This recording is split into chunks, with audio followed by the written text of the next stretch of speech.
இன்றைக்கி நம்ம கோதுமை மாவு வாழைப்பழத்தை பயன்படுத்தி அருமையான டேஸ்ட்டில் ரொம்பவே டேஸ்டியாக எப்படி ஸ்வீட் செய்கிறதுன்னு பார்க்க போகிறோம். இந்த ஸ்வீட் வந்து புதுசாக சமைக்கிறவங்க கூட ரொம்பவே ஈஸியாக செய்யலாம். இது செய்கிறதுக்கு அதிக டைம் எடுக்காது. 10 நிமிஷத்தில் ரொம்ப ஈஸியாக செஞ்சு முடிச்சிடலாம். அவ்வளோ ஒரு சாஃப்டாகவும் அருமையான டேஸ்ட்டாக இருக்கும்.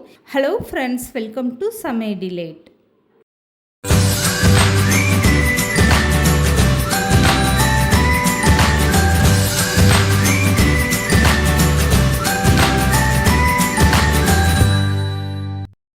இப்போ இந்த ஸ்வீட் செய்கிறதுக்காக 2 பழுத்த வாழைப்பழமாக எடுத்துக்கோங்க. இதை வந்து தோல் நீக்கிட்டு இந்த மாதிரி ஒரு அகலமான தட்டில் வச்சு கிண்ணத்தை வச்சு நல்லா மசிச்சு விட்டுருங்க. நான் வந்து 2 பச்சை வாழைப்பழம் எடுத்திருக்கேன். நீங்கள் வந்து புளிப்பு இல்லாத எந்த வகை வாழைப்பழம் வேணாலும் எடுத்துக்கோங்க.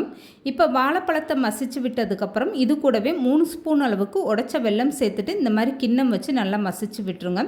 இந்த வெல்லத்தில் 1-2 கெட்டிகளாக இருந்தாலுமே இந்த மாதிரி வாழைப்பழத்தோடு மசியும் போது உங்களுக்கு நல்லா கரைஞ்சி வந்துடும். அதனால் ஃபஸ்ட்டு இந்த மாதிரி வாழைப்பழம் வெல்லம்லாம் சேர்த்து நல்லா மசிச்சு விட்டுருங்க. இப்போ இது கூடவே அரை மூடி அளவுக்கு தேங்காய் எடுத்துகிட்டு நல்லா துருவிட்டு இந்த மாதிரி சேர்த்துக்கோங்க. தேங்காய் பெருசாக இருந்தால் அரை முடி சேர்த்துக்கோங்க. இல்லை சின்ன தேங்காவாக இருந்தால் முழு தேங்காய் சேர்த்துக்கோங்க. தேங்காய் அதிகமாக சேர்த்து செய்யும்போது இந்த இனிப்பு வந்து சாப்பிட்றதுக்கு நல்ல சூப்பரான டேஸ்ட்டாக இருக்கும். இப்போ தேங்காயும் சேர்த்துட்டு ஒரு டைம் மசிச்சு விட்டுட்டு 1.5 ஸ்பூன் அளவுக்கு இதில் நெய் சேர்த்துக்கோங்க. 1/4 ஸ்பூன் அளவுக்கு ஏலக்காய் தூள் சேர்த்துக்கோங்க. இதெல்லாமே சேர்த்து ஃபஸ்ட்டு இந்த மாதிரி கை வச்சு நல்லா மிக்ஸ் பண்ணி விட்டுருங்க. வாழைப்பழம், நெய், தேங்காய் எல்லாமே சேர்ந்து இந்த மாதிரி நல்லா மிக்ஸ் ஆகி வரட்டும். இதுக்கப்புறமா 1 கப் அளவுக்கு கோதுமை மாவு சேர்த்துக்கோங்க.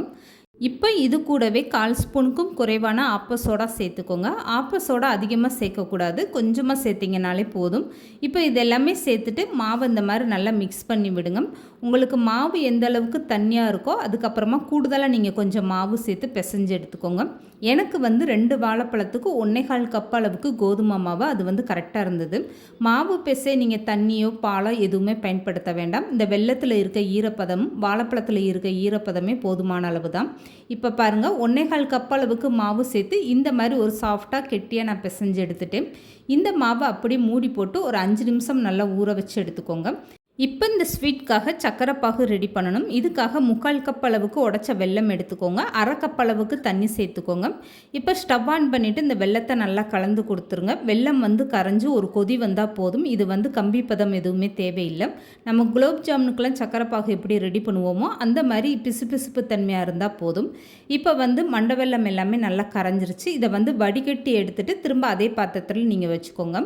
இப்போ பிசைஞ்சு வச்சுருக்க மாவு 5 நிமிஷம் நல்லா ஊறிடுச்சு. கையில் தொட்டு பார்த்தீங்கன்னா மாவு இந்த அளவுக்கு நல்லா சாஃப்டாக இருக்கணும். இதுக்கப்புறமா கையில் நீங்கள் கொஞ்சமாக எண்ணெயோ இல்லை நெய்யோ தடவிட்டு இந்த மாதிரி பிசைஞ்சு வச்சுருக்க மாவுலேருந்து கொஞ்சமாக எடுத்துக்கோங்க. நல்லா இந்த மாதிரி விரிசல் எதுவுமே இல்லாத அளவுக்கு உருண்டையாக திரட்டி எடுத்துக்கோங்க.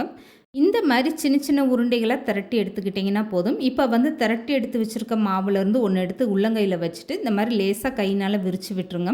மாவு ரொம்ப லேசாக விரிக்கக்கூடாது, இந்த அளவுக்கு நல்லா கனத்தில் விரித்து விட்டுக்கோங்க. இப்போ வந்து சுற்றி ஓரத்தில் விரிசல் எதுவுமே விழுகாத அளவுக்கு இந்த மாவை இப்படி சரி பண்ணி எடுத்துக்கோங்க. மீதம் இருக்க எல்லா மாவும் இந்த மாதிரி நீங்கள் ஃபஸ்ட்டு தட்டி எடுத்து வச்சிட்டிங்கன்னா இப்போ எண்ணெயில் போட்டு பொரிச்சு எடுக்க உங்களுக்கு ரொம்ப ஈஸியாக இருக்கும். இப்போ இந்த ஸ்வீட்டை பொரிச்சு எடுக்கிறதுக்காக எண்ணெய் சூடாயிருச்சு. சூடான எண்ணெயில் இந்த மாதிரி தட்டி வச்சுருக்க ஒவ்வொரு மாவாக தள்ளி தள்ளி இந்த மாதிரி சேர்த்துக்கோங்க. மாவு நீங்கள் எண்ணெயில் சேர்த்ததும் உடனே கரண்டி போடக்கூடாது. ஒரு 4 நிமிஷம் அப்படியே ஃப்ரீயாக விட்டுட்டிங்கன்னா அடியில் உள்ள பகுதி வந்து நல்லா செவந்து வர ஆரம்பிச்சிடும்.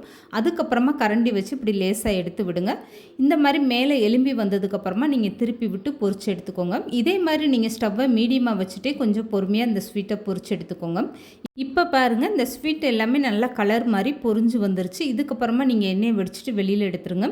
இப்போ வந்து இந்த ஸ்வீட்டு சூடாக இருக்கும்போதே அப்படியே எடுத்து வச்சுருக்க சக்கரை பாகில் சேர்த்துக்கோங்க. இந்த சக்கரை பாகில் அரை ஸ்பூன் அளவுக்கு ஏலக்காய் தூள் சேர்த்து கலந்து எடுத்து வச்சுக்கோங்க. இந்த ஸ்வீட்டை நீங்கள் சக்கரை பாகில் சேர்க்கும்போது சக்கரை பாகு ரொம்ப சூடாக இருந்தால் கொஞ்சம் ஆற வச்சுட்டு அதுக்கப்புறமா சேர்த்துக்கோங்க. இப்போ பொரிச்சு எடுத்த எல்லா ஸ்வீட்டுமே நீங்கள் சக்கரை பாகில் சேர்த்துட்டு அப்படியே ஒரு 10 நிமிஷம் ஊற வச்சு எடுத்திங்கன்னா போதும். இந்த ஸ்வீட் வந்து நல்லா சாப்பிட்றதுக்கு சாஃப்டாக அவ்வளோ ஒரு அருமையான டேஸ்ட்டாக இருக்கும். நீங்கள் வந்து குலோப் ஜாம் மாதிரி கூட அப்படியே இதை முழுசாக சக்கரை பாகில் ஊற வச்சுட்டு எப்போ தேவையோ அப்போ கூட எடுத்து சாப்பிட்லாம். இன்னும் கொஞ்சம் நல்லா ஊறி உங்களுக்கு சாப்பிட்றதுக்கு அவ்வளோ ஒரு அருமையான டேஸ்ட்டாக இருக்கும். இந்த ஸ்வீட்டை நீங்கள் 2 நாள் வரைக்கும் வெளியில் வச்சுருந்து சாப்பிட்லாம். அதுக்கப்புறம் நீங்கள் ஃப்ரிட்ஜில் வச்சு சாப்பிட்டீங்கனாலும் ஜில்லுன்னு சாப்பிட ரொம்பவே அருமையான டேஸ்ட்டாக இருக்கும். இதுவரை இந்த மாதிரி ஒரு டேஸ்ட்டில் நீங்கள் ஸ்வீட் சாப்பிட்ருக்கவே மாட்டீங்க. 1 கப்பு கோதுமை மாவும் 2 வாழைப்பழத்தையும் பயன்படுத்தி இந்த மாதிரி ஒரு அருமையான டேஸ்ட்டில் நீங்கள் ஸ்வீட் செஞ்சு பாருங்கள். இந்த வீடியோ பிடிச்சிருந்தால் லைக் பண்ணுங்கள், ஷேர் பண்ணுங்கள், மறக்காமல் சமையல் டிலைட் சேனலை சப்ஸ்கிரைப் பண்ணுங்கள்.